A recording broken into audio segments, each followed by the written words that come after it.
Hi friends, welcome back to my channel my sweet family. అందరూ ఎలా ఉన్నారు? బాగున్నారా?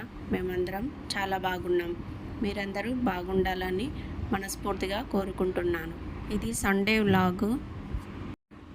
మేము ఎక్కడికి వెళ్తున్నాం అనుకుంటున్నారా? ఫలక్నామా కాళీ మందిర్ ఉంది కదండి, అక్కడికైతే వెళ్తున్నాము. చాలా రోజుల నుంచి వెళ్దాం అనుకొని పోస్ట్పోన్ చేసుకుంటూ వచ్చాము. ఈరోజు అయితే టైం కుదిరిందండి. మేమందరం మా ఫ్యామిలీతో కలిసి వెళ్తున్నాము.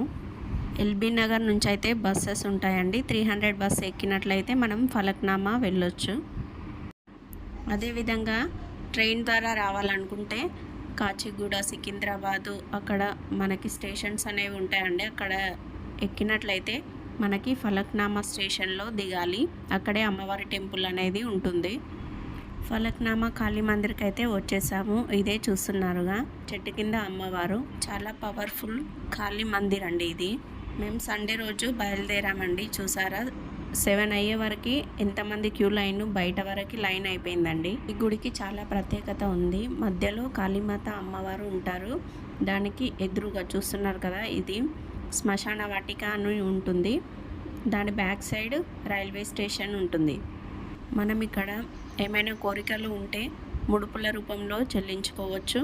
అదేవిధంగా నరదిష్టి, నరఘోష ఏమన్నా ఉన్నట్లయితే గుమ్మడికాయ దీపం కూడా వెలిగించుకోవచ్చు. మేమైతే ఇక్కడికి 2 టైమ్స్ వచ్చామండి. సండే అమావాస్య రోజు చాలా పబ్లిక్ ఉంటారు కాబట్టి ఇక్కడికి 5 o'clock వరకు ఉండాలి. చాలా మంచిగా అనిపించింది ఈ టెంపుల్కి వచ్చాక. ఎవరైనా చూడనట్లయితే కంపల్సరీగా వచ్చి దర్శించుకోండి.